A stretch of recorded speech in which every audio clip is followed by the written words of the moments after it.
कोशिश करूंगी कि एक्सप्लेन कम करूं, हालांकि मेरी आदत है तो मैं बाज नहीं आती उससे, बट कोशिश फिर भी यही रहेगी कि आपको एक टेस्ट की तरह इसको लेकर के चलना है।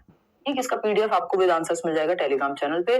पहला क्वेश्चन आपके सामने है, ये जो है आपका, एक मिनट रुकना, फर्स्ट क्वेश्चन है आपके सामने, एक अच्छा ही क्वेश्चन है। हाँ, फर्स्ट क्वेश्चन इज दिस, देखिएगा एक बार। तो अगर हम देखें, पोल में आप लोग जवाब देंगे ही जैसा कि आप देते हैं। Question number 1 says which of the following, 30 questions होंगे वही जैसे पेपर में आते हैं, सारे टॉपिक्स के क्वेश्चंस होंगे। और तो विच of the following is an example of gross motor skills. कल आपको गर्लफ्रेंड बताया था GF, बट वो गर्लफ्रेंड नहीं होता, ग्रॉस और फाइन मोटर स्किल्स ये इसी दिशा में होती हैं। पहले ग्रॉस मोटर स्किल्स डेवलप होती हैं, बाद में फाइन मोटर स्किल्स, है ना, जिसको हम सूक्ष्म सकल या गतिक कौशल कहते हैं फाइन, और ग्रॉस है आपका, ग्रॉस मतलब बड़ा, या उसको हम कहें एक तरह से स्थूल गतिक कौशल, है ना।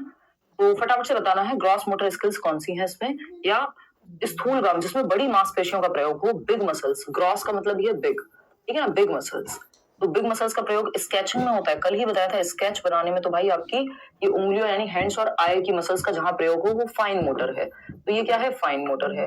होल्डिंग अ नीडल, सुई जब आप पकड़ रहे हैं, सुई में धागा डाल रहे हैं, वो भी क्या है, फाइन मोटर स्किल का उदाहरण है। ठीक, वॉकिंग फास्ट, हाँ, वॉकिंग तो चाहे फास्ट हो, स्लो हो, कुछ भी हो, आपकी आर्म्स और लेग्स की मसल्स का, बड़ी मांसपेशियों का आपके शरीर की प्रयोग हो रहा है, तो ये ग्रॉस मोटर है, स्थूल गतिक कौशल है। धागे में मोती पिरोना यानी पुटिंग बीड्स इन अ थ्रेड, उसमें भी आपकी आंखों का और हाथ के कोऑर्डिनेशन का प्रयोग होगा, है ना। जब आप लिख रहे हैं, पढ़ रहे हैं, कढ़ाई बुनाई सिलाई, आंखों में काजल लगा रहे हैं, ये सारी चीजें क्या है, फाइन मोटर स्किल्स का उदाहरण है। वॉकिंग फास्ट, जंपिंग, स्किपिंग यानी कूदना, उछलना, तैरना, ड्राइविंग, ये सब आपकी ग्रॉस मोटर का उदाहरण है। सिंपल बात।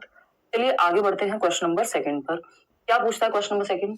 ये कहता है proximo distal principle of development suggest that development proceeds from, यानी प्रॉक्सिमो डिस्टल जो विकास का अधोगामी सिद्धांत है ना, बताता है कि विकास किस ओर से किस तरफ बढ़ता है। इंग्लिश में जरूर चेक कर लीजिएगा, कई बार ये लोग हिंदी में ट्रांसलेशन में गड़बड़ कर देते हैं, तो वहां आपको दिक्कत आएगी। सेफेलोकॉर्डल और प्रॉक्सिमो डिस्टल कल ही पढ़े थे। सेफेल मतलब खोपड़ी होती है, प्रॉक्सिमिटी का मतलब है सेंटर से प्रॉक्सिमिटी, यानी near to far, centre to peripheries, केंद्र से सीमाओं की ओर, जो कि आप लोग जवाब दे भी रहे हैं, centre to extremities, near to far, general to specific, ठीक है ना। कॉम्प्लेक्स टू सिंपल कुछ नहीं होता, सिंपल टू कॉम्प्लेक्स होता है। हेड टू टो आपका सेफेलोकॉर्डल है, कि पहले बच्चे का उसके सर पे कंट्रोल आएगा, फिर ये गर्दन पे कंट्रोल आएगा, फिर वो बैठना सीखेगा, फिर खड़े होना सीखेगा, पैरों पे कंट्रोल आएगा, वो है सेफेलोकॉर्डल। सेंटर टू एक्सट्रीमिटीज में क्या होता है, बच्चा पहले किसी चीज को, मान लीजिए बॉटल है, वो पूरे दोनों हाथों से पकड़ता था, बाहों से पकड़ता था, फिर वो उंगलियों से पकड़ने लगेगा, यानी इस पेन को पकड़ने के लिए पहले पूरी हथेली का इस्तेमाल करता था, अब सिर्फ 2 उंगलियों का इस्तेमाल करके एक अंगूठा और एक उंगली का वो उठा सकता है, यानी सेंटर से बाहर की ओर। जो आपकी बॉडी का सेंटर है, जो आपका हार्ट है, रीढ़ की हड्डी है, फिर कंधों पे कंट्रोल, फिर आपकी इन भुजाओं पे कंट्रोल, फिर आपका ये एल्बो के बाद वाला जो पार्ट है इस पे कंट्रोल, फिर आपकी हाथों पे और फिर उंगलियों पे कंट्रोल। ठीक, तो सेंटर टू एक्सट्रीमिटीज, ये हो गया आपका अधोगामी। आते हैं क्वेश्चन नंबर 3 को, पढ़िएगा फटाफट से। क्या कहता है क्वेश्चन नंबर 3? ये कहता है which of the following are secondary agencies of socialisation, यानी सामाजिकरण के द्वितीयक वाहक। सामाजिकरण का एक तो प्राइमरी एजेंट्स ऑफ सोशलाइजेशन जिसमें परिवार आता है, और बाकी जो है आपके, अगर परिवार के साथ नेबरहुड आ जाए तो वो भी प्राइमरी, लेकिन फैमिली कभी भी सेकेंडरी नहीं होगा और स्कूल कभी भी प्राइमरी नहीं होगा। तो हमें पता है स्कूल जो है वो सेकेंडरी है, बुक्स सेकेंडरी हो गई, मीडिया सेकेंडरी है, पेरेंट्स जो हैं यानी फैमिली या सिबलिंग्स वो प्राइमरी में आएंगे, जो आपके भाई बहन है, तो ये प्राइमरी में आएगा। पूछा क्या है, सेकेंडरी। फर्स्ट सेकंड थर्ड तीनों सही है, वो कहाँ मिलेंगे हमें ऑप्शन में, फोर्थ ऑप्शन मिलेंगे, जो कि आप लोग जवाब दे रहे हैं। 74% लोग सही उत्तर यहाँ दे रहे हैं। बात ठीक है या नहीं है? बिल्कुल ठीक है। चलिए आते हैं क्वेश्चन नंबर 4 पर फटाफट से। ये पूरा आपका रिवीजन कल की जो हमने मैराथन सेशन कंटेंट किया था क्वेश्चन से, उसका पूरा रिवीजन अपने आप हो जाएगा। According to Jean Piaget's theory, यानी पियाजे की थियरी के according, Piaget's theory of cognitive development यानी संज्ञानात्मक विकास का जो सिद्धांत है पियाजे का, उसके अनुसार at which stage most children operate on operations and develop hypothetico deductive thinking. Operations का मतलब क्या है, कल भी बताया था। ऑपरेशन का मतलब होता है लॉजिक, यानी लॉजिक पे काम कर सकते हैं, एक्टिविटीज पे काम कर सकते हैं ज्यादातर बच्चे। और हाइपोथेटिको, देखो ऑपरेशन सिर्फ ऑपरेशन होता तो आंसर हो जाता कॉन्क्रीट ऑपरेशनल, क्यों? क्योंकि लॉजिक को ऑपरेशन कहा गया है पियाजे की थियरी में। लेकिन उन्होंने साथ में क्या दिया है? हाइपोथेटिको डिडक्टिव रीजनिंग, यानी जिसको हम कहते हैं अमूर्त चिंतन एक तरह से, या हम कहते हैं जिसको निगमनात्मक तार्किक चिंतन, जो इकोनॉमिस्ट लोगों में या फिर जो साइंटिस्ट में ज्यादा हायर लेवल ऑफ थिंकिंग है एक तरह से। तो ये हर किसी में तो नहीं होता, बट इस स्टेज तक आते आते मोस्ट चिल्ड्रन, तभी लिखा हुआ है मोस्ट चिल्ड्रन, हर कोई हाइपोथेटिकल डिडक्टिव रीजनिंग डेवलप कर पाए जरूरी नहीं है। तो आंसर क्या है? Formal operational. ये सीधा सा इसका मतलब है, जब भी हाइपोथेटिकल लिखा हो, एब्स्ट्रैक्ट लिखा हो, abstract reasoning, hypothetical deductive reasoning, क्योंकि डिडक्टिव थॉट भी इसी में आता है। ठीक, अगर सिर्फ ऑपरेशन लिखा होता तो ये हो जाता, ऑपरेशन से पहले लिखा होता तो ये हो जाता, सेंसस की बात करेगा तो सेंसरी मोटर। तो फोर्थ ऑप्शन सही है। क्वेश्चन नंबर 5 देखिएगा फटाफट से। क्वेश्चन नंबर 5 क्या कहते हैं? आज कम समय में करेंगे, इसको बिल्कुल टेस्ट की तरह लेना है। जीन पियाजे gave importance to dash in the process of learning. पियाजे ने अधिगम की प्रक्रिया में किसे महत्व दिया है? बताइए। रेडीनेस टू लर्न, या फिर नेगेटिव रीइंफोर्समेंट, कॉम्पिटिटिव फीलिंग्स या फंक्शनल फिक्सनेस। देखिए, पियाजे बच्चे को सक्रिय रखने की बात करते हैं, ये हमें और आपको सबको पता है अब तो, है ना।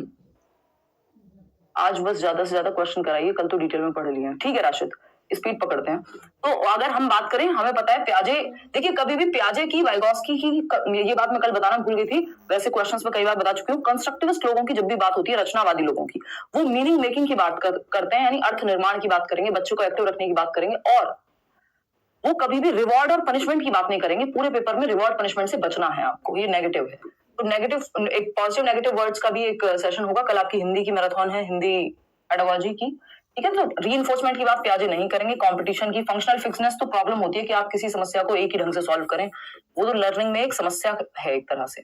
Readiness to learn, readiness to learn क्या? सीखने के लिए तत्परता। इस रेडीनेस का मतलब क्या है? एक थॉर्नडाइक है जो कहते हैं, आपके सिलेबस में नहीं है बट कभी पूछ ले तो, वो है लॉ ऑफ रेडीनेस उनका, तत्परता का सिद्धांत, कि बच्चा तैयार नहीं होगा तब तक सीखेगा नहीं। लेकिन इनका रेडीनेस टू लर्न का मतलब है कि वो मैच्योर है कि नहीं है, अपनी एज के अनुसार किसी कंटेंट को सीखने के लिए रेडी है कि नहीं है। तो ये जेनेटिक्स की बात करते हैं जब ये रेडीनेस टू लर्न की बात करते हैं पियाजे, ठीक है ना। तो फर्स्ट ऑप्शन। आगे बढ़ते हैं, क्वेश्चन नंबर 6 की देखते हैं, फटाफट से जवाब देना। देखना एक बार, गले में और थोड़ा आंखों में जलना, बाकी कोई दिक्कत नहीं है। देखो फटाफट से। Amarjeet considers rules as fixed and advocates that everyone should follow rules irrespective of their personal situations। यानी अमरजीत नियमों को स्थिर मानते हैं, फिक्स्ड मानते हैं, इस बात की अनुशंसा करती है कि सभी को इन नियमों का अनुसरण करना चाहिए। कल भी डिस्कस किया था, rules are fixed, rules are absolute. किस स्टेज में? फोर्थ स्टेज में, ठीक। कोलबर्ग की, according to Lawrence Kohlberg's theory of moral development, at which stage Amarjit is at present? Fourth stage. Second level conventional यानी पारंपरिक स्तर है, और चौथा जो है आपका चरण है। अगर हम बात करूं यहाँ पे चौथे स्तर की, तो उसको हम कहते हैं क्या? इंस्ट्रूमेंटल पर्पस तो म्यूचुअल एक्सचेंज हो गया, टिट फॉर टैट, ये सेकंड है। ओबीडियंस एंड पनिशमेंट फर्स्ट है। Good boy good girl third है, ठीक। लॉ एंड ऑर्डर ओरिएंटेशन है विच इज फोर्थ, ठीक। लॉ एंड ऑर्डर ओरिएंटेशन यानी लॉ एंड ऑर्डर को मेंटेन करके रखना है, नो मैटर व्हाट। रूल्स को बदला नहीं जा सकता, कोई भी सिचुएशन हो आपकी, आप रूल्स तोड़ेंगे नहीं, है ना। चाहे किसी की जान जा रही हो फिर भी रेड लाइट नहीं तोड़ेंगे। ये है पर्सनल सिचुएशन को ध्यान में ना रखना, सिर्फ रूल्स पे फोकस करना, ठीक। तो ये फोर्थ ऑप्शन है कि रूल्स परिवर्तित ही नहीं किए जा सकते। फिफ्थ में ऑप्शन होता है कि इंडिविजुअल के भी राइट्स हैं, रूल्स को परिवर्तित किया जा सकता है जरूरत पड़ने पे। चलिए आते हैं खैर क्वेश्चन नंबर देखिएगा, question number 7। During a group work, जब बच्चे समूह में काम कर रहे हैं एक क्लास के अंदर, Ramesh finds his students struggling to solve a given question. In order to scaffold them, Ramesh को क्या करना है? स्कैफोल्डिंग कहां में होती है? वाइगोस्की की थियरी में होती है। तो टेम्परेरी हेल्प देनी है जहां बच्चे अटक रहे हैं वहां। कैसे करें? रमेश क्या है? टीचर है। Tell them to copy the answer, copy करना एकदम खराब बात है, बच्चों को एक्टिव रखना है। Ask them to withdraw given assignment and move on to next task, यानी एक काम करो, जो प्रदत्त कार्य मिला है उसको, काम को छोड़ दो और अगले टास्क पे बढ़ जाओ, जो नहीं हो रहा उसे छोड़ दो, इससे प्रॉब्लम सॉल्व नहीं होगी। Give cues hints relevant to the problem, यही बात हमने की थी। हाफ सॉल्व प्रॉब्लम देना, क्यूज देना, हिंट देना, ये सब क्या है? जिस स्टेप पे बच्चा अटके वहां पे उसको हेल्प दे देना। इन्हीं को हम पाड़ या मचान कहते हैं, इस तरह की हेल्प को, जो टेम्परेरी हेल्प है, जो अस्थायी मदद है, ठीक है ना। वो साइकिल वाला एग्जांपल भी दिया था। Complicate the question by ambiguous instructions, बच्चों को और कंफ्यूज कर देंगे, ऐसे टीचर्स भी अवेलेबल हैं मार्केट में। क्वेश्चन नंबर 3, मतलब 7th का ऑप्शन जो था वो थर्ड था, मजाक कर रही हूँ। चलिए आ जाओ फटाफट से। अगर हम देखें मैम सैड क्यों हो आप आज? बिल्कुल सैड नहीं हो निशा, बस थकी हुई हूँ, बहुत अच्छी नींद आई है बहुत दिनों बाद, क्योंकि इतने दिनों से तैयारी में बिजी थी, 1 हफ्ते से ज्यादा हो गया था उस मैराथन की तैयारी में, है ना? तो मैं सैड नहीं, बस टायर्डनेस है। वैसे बहुत पीसफुल महसूस कर रही हूँ, आपका जो मैराथन का कमिटमेंट था वो पूरा हो चुका है। टू एनहेंस, अभी हिंदी और इंग्लिश का रहता है, to enhance students cognitive development, Lev Vygotsky advocated for dash, विद्यार्थियों के संज्ञानात्मक विकास के संवर्धन के लिए वाइगोस्की किसकी बात करेंगे? सोसाइटी, कल्चर और लैंग्वेज, है ना? पैसिव इमिटेशन यानी नकल की बात करेंगे नहीं, बच्चों को निष्क्रिय कभी नहीं रखेंगे, रट्टे की बात, रोट मेमोराइजेशन की नहीं करेंगे। यस, कल्चरल टूल्स, है ना? सोशल आइसोलेशन कल भी बताया था, सामाजिक पृथकीकरण नहीं करेंगे वाइगोस्की, ये नहीं कहेंगे कि समाज से अलग कर दो, है ना? सोशल इंटरेक्शन होता तो सही था। तो यूज ऑफ कल्चरल टूल्स, जो संस्कृति में कहानियां हैं, किस्से हैं, त्योहार हैं, मिलना जुलना है, ऐसे उपकरणों का प्रयोग करेंगे। क्वेश्चन नंबर 9 देखिएगा एक बार। क्वेश्चन नंबर 9 क्या कहता है? Progressive education places dash at the centre of teaching learning process, प्रगतिशील शिक्षा शिक्षण अधिगम प्रक्रिया के केंद्र में किसको स्थान देती है? प्रगतिशील शिक्षा क्या है? लर्निंग बाय डूइंग, करके सीखना, बच्चे को एक्टिव रखना। कौन कहता है? जॉन डुई कहते हैं, ठीक है ना? जॉन डीवी जिनको हम कह देते हैं। लर्निंग बाय डूइंग, जो हम कल चाइल्ड सेंटर्ड और प्रोग्रेसिव एजुकेशन की बात कर रहे थे कि लर्निंग जो है प्रेजेंट लाइफ के लिए होनी चाहिए, बच्चा एक्टिव होना चाहिए, सोशल कॉन्टेक्स्ट में होनी चाहिए, प्रॉब्लम सॉल्वर बने बच्चा, ये सारी कम्युनिटी के लिए प्रॉब्लम सॉल्व करे, ये सारी प्रोग्रेसिव एजुकेशन के लक्षण है। ठीक, तो यहाँ पे बच्चे को सेंटर में रखेंगे, भाई प्रोग्रेसिव एजुकेशन यानी चाइल्ड सेंटर्ड एजुकेशन, एक तरह से बच्चे को जहां सेंटर में रखा जाएगा पढ़ना, तो बच्चा सेंटर में रहेगा। देखिए यहाँ पे इवन एक्टिविटीज भी होती है ना, पेरेंट्स सेंटर में नहीं, टीचर्स नहीं, एग्जाम्स नहीं, इवन यहाँ एक्टिविटीज भी होती, एक्टिविटीज से भी पहले बच्चा आएगा। आता है ना, एक क्वेश्चन आया था कि चाइल्ड सेंटर्ड या प्रोग्रेसिव एजुकेशन वो है जहां सेंटर में होते हैं कौन? तो एक ऑप्शन था बच्चे यानी स्टूडेंट, दूसरा था स्कूल चिल्ड्रन, पहला था कि school children are at the centre, दूसरा था school activities are at the centre, फिर था पेरेंट्स और टीचर्स। तो स्कूल एक्टिविटीज कई लोगों ने लगा दिया था। देखिए एक्टिविटीज बच्चे के आधार पे प्लान होती हैं, इसलिए विद्यार्थी सेंटर में रहेगा, एक्टिविटीज भी विद्यार्थी के अनुसार होंगी। तो first option is the right answer over here. आगे बढ़ेंगे क्वेश्चन नंबर 10 पर, देखिएगा फटाफट से क्या है जवाब। क्वेश्चन क्या है? Ahmad wants to become a psychotherapist or counselor. As per Howard Gardner's theory of multiple intelligences, his teacher should provide opportunities to enhance his dash intelligence. Ahmad एक बच्चा है जिसको मनोउपचारक यानी साइकोलॉजिस्ट बनना है, साइकोथेरेपिस्ट बनना है, परामर्श दाता यानी काउंसलर बनना है, काउंसलिंग करनी है लोगों की। तो टीचर्स के अनुसार या गार्डनर के अगर हम माने तो बहुबुद्धि सिद्धांत के अनुसार उनकी अध्यापिका को किस बुद्धि के संवर्धन में उनको अवसर देने चाहिए, अपॉर्चुनिटीज देने चाहिए, किस पे फोकस ज्यादा करना चाहिए जिससे वो काउंसलर बेहतर बन पाए, उस तरह की मेथड से उनको पढ़ाया जाए। तो यहाँ पे क्या होगा? ये सिंपल है, इंटरपर्सनल इंटेलिजेंस, है ना? इंट्रापर्सनल है सेल्फ, उनको अगर फिलोसोफर बनना होता है अहमद को तो हम कहते हैं इंट्रापर्सनल, स्पिरिचुअलिटी में जाना होता है तो हम कहते हैं इंट्रापर्सनल, लेकिन इंटरपर्सनल यानी साइकोथेरेपिस्ट और काउंसलर को या टीचर को किसके साथ डील करना है? भाई लोगों के साथ डील करना है। अगर आप इंटरपर्सनल में क्या होता है? अदर्स की फीलिंग्स, मोटिव्स, डिजायर्स को समझ पाना। तो यहाँ पे जब लोगों को समझने की बात आ रही है तो इंटरपर्सनल, खुद को समझने की बात आएगी तो इंट्रापर्सनल, ठीक है ना? स्पेशल है स्थान को समझना, जैसे जो स्कल्पचर है यानी जो मूर्तिकार है उसमें होगा स्पेशल, नेचुरलिस्टिक आपका गार्डनर में, फार्मर में, म्यूजिकल इंटेलिजेंस जो भी म्यूजिक को कंपोज करते हैं, सिंगर्स हुए, कंपोजर्स हुए, वो सब आ जाएंगे। तो interpersonal is the right word here या right type of intelligence. Question number 11 देखिएगा, ये क्या कहता है? While practising cooperative learning a teacher should, यानी सहयोगात्मक अधिगम, जिसकी बात वाइगोस्की करेंगे, जिसकी बात चाइल्ड सेंटर्ड एजुकेशन करेगी, तो उस पर ध्यान देने के लिए सहयोगात्मक अधिगम का कार्यान्वयन करते समय अध्यापक को क्या करना चाहिए? सॉरी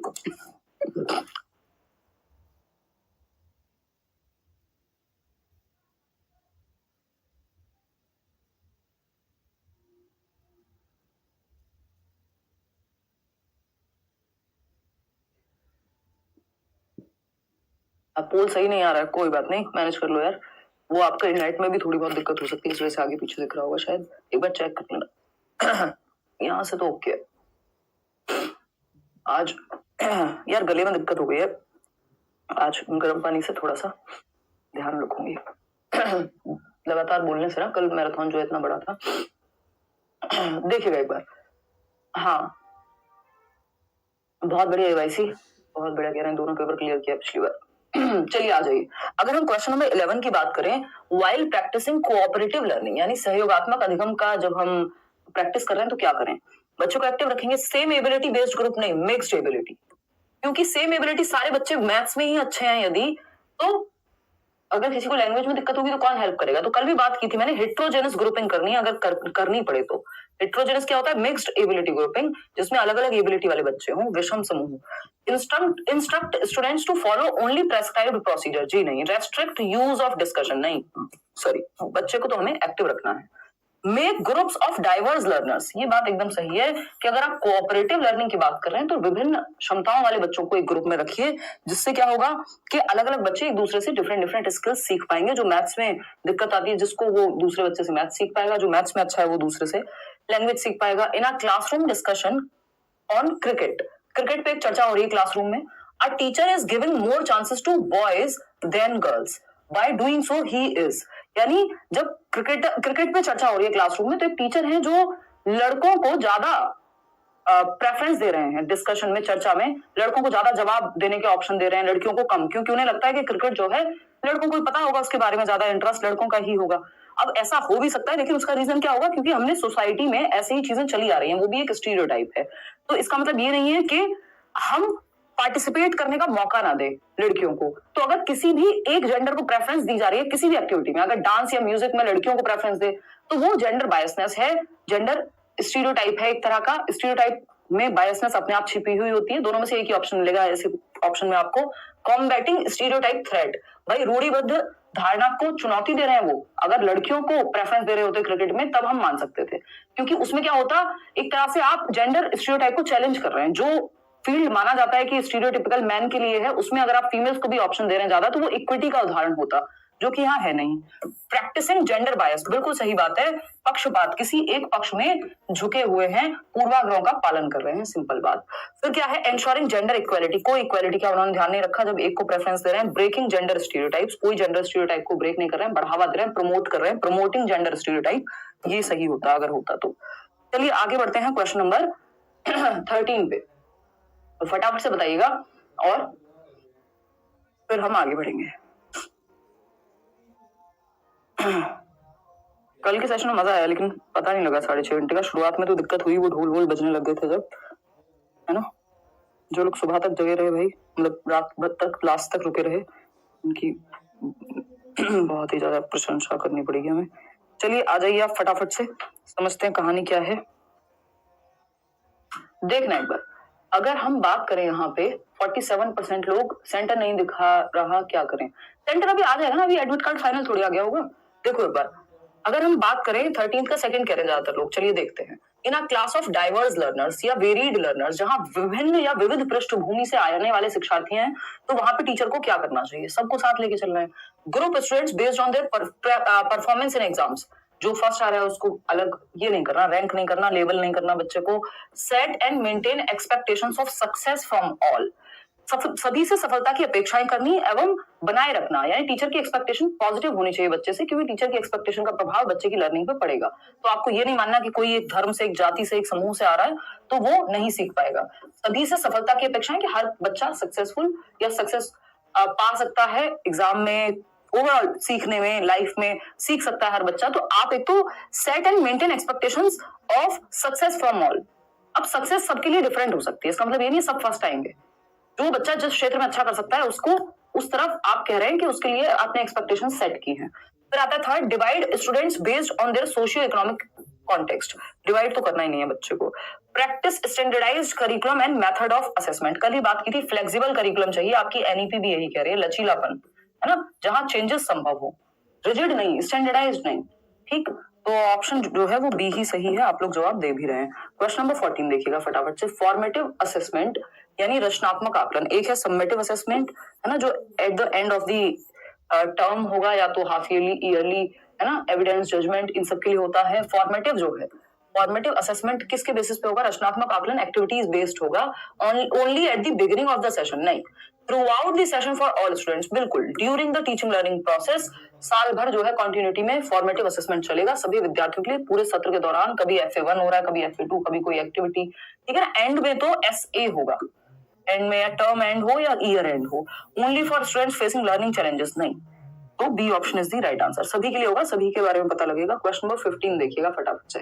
ये क्या कहता है भाई? क्वेश्चन नंबर 15 है, which of the following question will promote critical thinking among students. यानी समालोचनात्मक चिंतन पे इस तरह के क्वेश्चन आप पूछे जाने लग गए, डायरेक्ट नहीं पूछता कई बार कि क्रिटिकल थिंकिंग का मतलब बताओ। आपको 4 क्वेश्चन देगा और कहेगा पहचानो इनमें से कौन सा क्रिटिकल थिंकिंग को रिफ्लेक्ट करता है, यानी दर्शाता है। तो समालोचनात्मक चिंतन को समुन्नत करेगा कौन सा option? What is the capital of Sri Lanka. देखिए समालोचनात्मक चिंतन में क्रिटिकल थिंकिंग में डाइवर्जेंट थिंकिंग भी लगेगी, आपका क्या कहेंगे उसको, रिफ्लेक्टिव थिंकिंग भी लगेगी, आपकी एनालिसिस भी लगेगा, सिंथेसिस भी लगेगा। तो क्रिटिकल थिंकिंग में बहुत सारी मेटाकॉग्निशन भी लगेगा, बहुत सारी चीजें इसमें इन्वॉल्व होती है। ऐसा नहीं हो सकता कि वन वर्ड आंसर को हम क्रिटिकल थिंकिंग कह दें। ये तो रटंत विद्या या रिकॉल बेस्ड है कि बच्चे की मेमोरी के आधार पे वो बता देगा कैपिटल क्या है ना। कोलालंपुर है ना शायद, है श्रीलंका कैपिटल जयवर्धनेपुरा। अच्छा मैं गलत बोल देती, ठीक है चलो। When is teacher day celebrated in India. आज राहुल है, निशा नहीं है। निशा चक्कर खा सकती थी इस क्वेश्चन पे। देखो एक बार, व्हेन इज निशा कहती क्या हो गया तुम्हें, इस तरह की सवाल नहीं पूछोगे। देखो एक बार, हाँ वो कोलालंपुर थोड़ा फेमस शहर है शायद, इसलिए मेरे दिमाग में रह गया होगा। भारत में अध्यापक दिवस कब मनाया जाता है? When is teacher day celebrated in India. तो ये भी आप बता दोगे यार, 5 सितंबर को मनाते हैं, तो ये वन वर्ड हो गया, ये भी रिकॉल बेस्ड है, इसमें थिंकिंग कहाँ लगी, ठीक है ना। अगर हम बात करते हैं नेक्स्ट क्वेश्चन की, जो कि थर्ड है, which is the largest city in Asia. अब ये भी रिकॉल या मेमोरी बेस्ड जवाब है, ठीक है ना। अगर हम बात करें फोर्थ ऑप्शन की, how would you resolve water crisis in your city. आप अपने शहर में पानी की कमी की समस्या किस प्रकार सुलझाएंगे। तो प्रॉब्लम सॉल्विंग में क्रिटिकल थिंकिंग काम आती है ना। इसका मतलब क्या है? इसका मतलब सिंपल है कोई कह रहा है फेमस है तो सही होगा, अरे नहीं सही कहा है, श्री जयवर्धन नहीं है। हाँ चलो कौन, अच्छा okay now I got it, ठीक है चलो। हाँ वो मलेशिया की कैपिटल है भाई। कोई तो था वहां मेरा कोई फ्रेंड, इस चक्कर में मेरे को याद रह गया, वो गलती से गलत याद रह गया, मिक्स हो गई मेमोरी, ठीक है चलो आते हैं। How would you resolve water crisis in your city. आप अपने शहर में पानी की कमी की समस्या किस प्रकार सुलझाएंगे। आ जाते हैं, कोई बात नहीं। कोलंबो कह रहे हैं लोग, पहले थी, चलो कोई बात नहीं, आ जाओ। देखो how would you resolve water crisis in your city, तो आप पानी के जो समस्या है उसको कैसे सुलझाएंगे। इसमें आपको प्लानिंग लगेगी, इसमें आपको रिफ्लेक्टिव चिंतन लगेगा, इसमें आपको रिव्यू करना पड़ेगा, एनालाइज करना पड़ेगा, सिंथेसाइज करना पड़ेगा, नए सॉल्यूशन निकालने पड़ेंगे, फैक्ट ओपिनियन सारी बातें जाननी पड़ेंगी। तो इसमें आपका दिमाग ज्यादा खर्च होगा, जिसमें दिमाग ज्यादा खर्च होगा उसमें क्रिटिकल थिंकिंग लगेगी, ठीक है। Question number 16, question number 16 PYQ अगर नहीं लगाए जा रहे मतलब प्लेलिस्ट जो बनाई हुई है ना क्वेश्चंस की, सिर्फ उन्हें देख लो। मैंने प्रॉपर पिछले साल की भी अलग अलग टॉपिक वाइज भी प्लेलिस्ट बनाई हुई है, इस बार भी जो भी मैं करा रही हूँ वो देख लो। अगर CDP की मैं बात करूँ तो बाकी सब्जेक्ट्स की भी बनी हुई है playlist. Concept of inclusion requires, 2 set में शेयर भी कर दूंगी। इंक्लूजन यानी समावेशन की अवधारणा क्या हमसे डिमांड करती है, ये बताना है फटाफट से। भाई अब नहीं है कोलंबो, फटाफट बताइए। फर्स्ट ऑप्शन 91% लोग। Respect of diversity and individual differences, भाई बिल्कुल सही बात है। इंक्लूजन का मतलब है आप विविधता और व्यक्तिगत भिन्नताओं के लिए सम्मान रखें, ठीक है। स्टैंडर्डाइज्ड टेस्टिंग फॉर असेसमेंट, यानी आकलन के लिए मानकीकृत परीक्षण। मानकीकृत नहीं चाहिए हमको, फ्लेक्सिबल चाहिए टेस्टिंग भी। टीचर सेंटर्ड पेडागोजी नहीं, लेबल तो बच्चे को करना ही नहीं है और सेग्रीगेट भी नहीं करना। तो एक ही चीज है जिसमें सबको इंक्लूड किया गया है, एजुकेशन फॉर ऑल, वो है फर्स्ट ऑप्शन। आगे बढ़ेंगे क्वेश्चन नंबर 17 पे। ये क्या कहता है, dyslexia poses direct challenges in the domain of, यानी कि जो डिसलेक्सिया है पठन वैकल्य किस क्षेत्र में प्रत्यक्ष रूप से चुनौती प्रस्तुत करता है। डिसलेक्सिया से किस क्षेत्र में दिक्कत आएगी, इमोशनल रेगुलेशन में, बॉडी कोऑर्डिनेशन में दिक्कत आएगी डिस्प्रेक्सिया से, क्योंकि मोटर स्किल्स बेसिकली बॉडी भी नहीं, मोटर स्किल्स, बॉडी कोऑर्डिनेशन तो हो सकता है कि आपका लोकोमोटर भी हो जाए, वो डिपेंड करेगा क्या पूछा है। सोशल इंटरेक्शन में ऑटिज्म से दिक्कत आएगी, या हियरिंग इंपेयर्ड बच्चा है तो दिक्कत आएगी। कॉम्प्रिहेंशन ऑफ रिटन टेक्स्ट, हाँ ये बात एकदम सही है, लिखित विषय वस्तु के बोध में, लिखी हुई वस्तु को पढ़ने में। इसका मतलब क्या हुआ, लिखित विषय वस्तु के बोध में, यानी लिखी, ये नहीं है लिखने में दिक्कत आएगी, इन्होंने कहा है कि पढ़ने में दिक्कत आएगी, जो लिखित चीज है उसको समझने में दिक्कत आएगी, इसका मतलब रीडिंग में दिक्कत आएगी। तो न्यूरोलॉजिकल प्रॉब्लम है जिसमें रीडिंग में दिक्कत आएगी। इमोशनल रेगुलेशन आपका डिफरेंट चीजों में आ जाएगा, जैसे ऑटिज्म में भी इमोशनल रेगुलेशन में दिक्कत आती है। अब आ गया ऑटिज्म का एक क्वेश्चन, अच्छा क्वेश्चन है, ध्यान से सॉल्व कीजिएगा। अगर हम बात करें क्वेश्चन नंबर 18 की, while students with autism faces several challenges in certain domains, they have strength dash which can be utilized by the teacher in teaching learning process. स्वालीनता ऑटिज्म से ग्रस्त विद्यार्थी हालांकि कुछ क्षेत्रों में विभिन्न चुनौतियों का सामना करते हैं, लेकिन उनके पास डैश का मजबूत पक्ष भी है, अध्यापक जिसका इस्तेमाल शिक्षण और अधिगम प्रक्रिया में कर सकते हैं।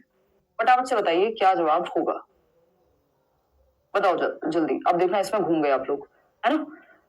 देखो कुछ क्वेश्चन जिनको शुरुआत में आसान लग रहे थे वो बैलेंस्ड पेपर मिलेगा, सेट ही पूरा ऐसे ही उठाया हुआ है, बैलेंस मिलेगा। कुछ क्वेश्चन इजी लगेंगे, कुछ हाँ, लेकिन इसमें एक पक्ष की वजह से थोड़ा सा इजी लगेगा क्योंकि इसमें आदर्शन और रीजनिंग आज मैंने शामिल नहीं है। देखिएगा क्वेश्चन नंबर 3 देखिएगा, 28% लोग कह रहे हैं, चलिए समझते हैं। स्वालीनता ऑटिज्म से ग्रस्त विद्यार्थी हालांकि कुछ क्षेत्रों में विभिन्न चुनौतियों का सामना करते हैं, लेकिन उनके पास डैश का मजबूत पक्ष भी है। यानी मजबूती किसमें होती है, स्ट्रेंथ क्या है ऑटिस्टिक बच्चे की, फटाफट से देखना है। पहला ऑप्शन है to pay attention for minute details, यानी सूक्ष्म विवरणों पर ध्यान देना।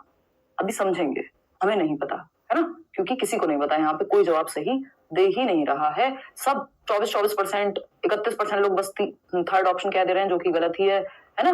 देखते हैं।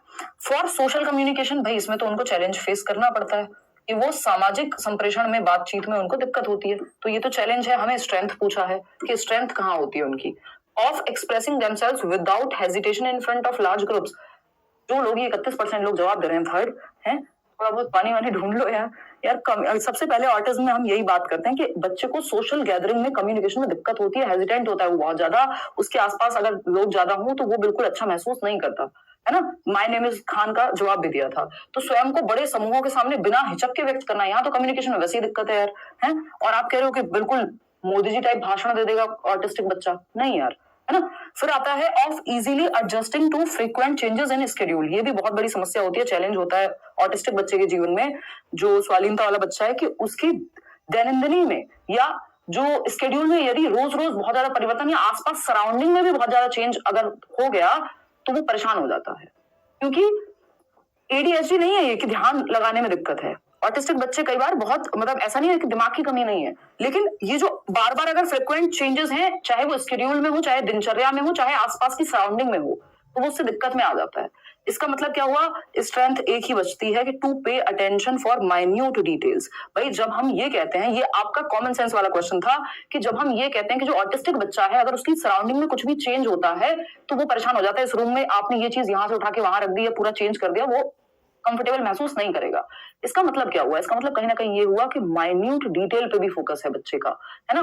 वो ध्यान देते हैं, वो ओवर उनको परेशान कर रही हैं चीजें, एक तरह से हर चीज पे ध्यान है, ये मान लो आप। तो minute, to pay attention for minute details, सूक्ष्म विवरणों पे भी ध्यान देने की जो प्रॉब्लम है उसकी वजह से, मतलब ये एक्सेसिव हो जाती है तो वो, हाँ मोए मोए हो गया ना, हाँ, तो ये एक्सेसिव के ज्यादा ध्यान देते हैं हर चीज पे, इसीलिए तो आसपास सराउंडिंग में चेंज है, स्केड्यूल में चेंज है, या लोग अगर दिख रहे हैं तो वो ज्यादा ओवरवेल्म महसूस करेगा, बातचीत या दिक्कत होती है उसको एडजस्ट करने में। तो ये एक तरह का एक क्या कहेंगे, बेनिफिट या कह लीजिए एक स्ट्रेंथ है ऑटिस्टिक बच्चे की कि वो ध्यान माइन्यूट डिटेल पे भी दे पाता है ना, छोटी से छोटी डिटेल पे भी ध्यान होता है। एडीएचडी में उल्टा है। चलिए क्वेश्चन नंबर 19 देखिए, वहां ध्यान टिकाना मुश्किल होता है। क्वेश्चन नंबर 19 देखिएगा, Which of the following mode should be avoided while teaching students with visual impairment? यानी कौन से मोड को हम अवॉइड करें जब हम दृष्टिबाधित बच्चों के साथ डील कर रहे हैं जिनको देखने में समस्या है।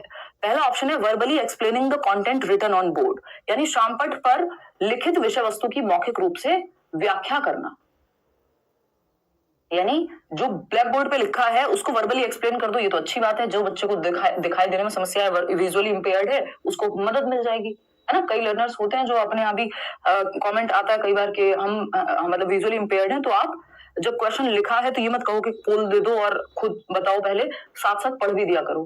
तो अगर आप पढ़ देंगे तो उसको देखने में दिक्कत है तो वो सुन के समझ जाएगा बच्चा।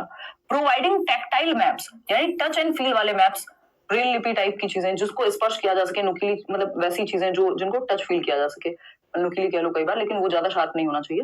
तो ये क्या होगा, स्पर्शग्राही मानचित्र, हाँ वो टच और फील करके समझ जाएंगे। टैक्टाइल मटेरियल कल भी बात की थी। Allowing use of assistive devices, devices कुछ भी हो सकते हैं, चाहे वो आपका कि जैसे फोन में एक तरह का असिस्टिव डिवाइस है कि आप बोल करके सर्च कर सकते हैं वो लोग जिनको देखने में दिक्कत है। तो जो भी हेल्पफुल डिवाइसेस हैं, using written test to assess learning, ये सबसे बड़ी प्रॉब्लम है। जिस बच्चे को देखने में दिक्कत है उसके लिए आप अधिगम के आकलन के लिए लिखित परीक्षण लेना उससे, क्योंकि उसको देखने में तो दिक्कत है, अब आप उससे लिखवा रहे हैं तो वो दिक्कत वाली बात हो गई। आगे बढ़ते हैं, आप ओरल क्वेश्चन पूछ लीजिए, कोई और तरीका अपना लीजिए। क्वेश्चन नंबर 20 देखिएगा, ये कहता है which of the following is not a characteristic of students with giftedness. Giftedness की 3 विशेषताएं आपको बताई थी, और हाई आईक्यू होता है 120 प्लस आईक्यू होगा कम से कम भी, वैसे तो होता है 140 130 प्लस, लेकिन इंडियन कॉन्टेक्स्ट में कई बार 120 प्लस को भी हम कह देते हैं। तो अगर हम देखें प्रतिभाशाली विद्यार्थी नहीं है, not above average intelligence level, हाँ अबव एवरेज एबिलिटी, एसीसी याद होगा आपको, एसीसी सीमेंट का उदाहरण देती हूँ मैं बहुत बार। Higher order problem solving skills, इस पे भी हमने बात की थी कि HOTS HOTS higher order thinking skills वाले क्वेश्चंस ही सॉल्व कर लेते हैं जिसमें दिमाग ज्यादा खर्च होता है, क्योंकि इनकी मेंटल एबिलिटी ज्यादा होती है। हाई मोटिवेशन तो डिफिकल्ट टास्क भी कर पाते हैं। High motivation to master skills, commitment का लेवल, उसी को मोटिवेशन कहते हैं। अबव या high ability, high creativity, high commitment, जब तक तोड़ेंगे नहीं तब तक छोड़ेंगे नहीं। तो कमिटमेंट मतलब मोटिवेशन ज्यादा तभी तो कमिटेड है। स्लो इन प्रोसेसिंग इन्फॉर्मेशन, ये गड़बड़ है, क्योंकि ये तो फास्ट होते हैं इन्फॉर्मेशन को प्रोसेस करने में, तो जल्दी सीख जाते हैं, इसीलिए तो ये बोर हो जाते हैं अगर सही से चैलेंजिंग टास्क ना मिले तो। फोर्थ ऑप्शन ही गलत है, और जो गलत है वही सही है क्योंकि पूछा ही गलत है।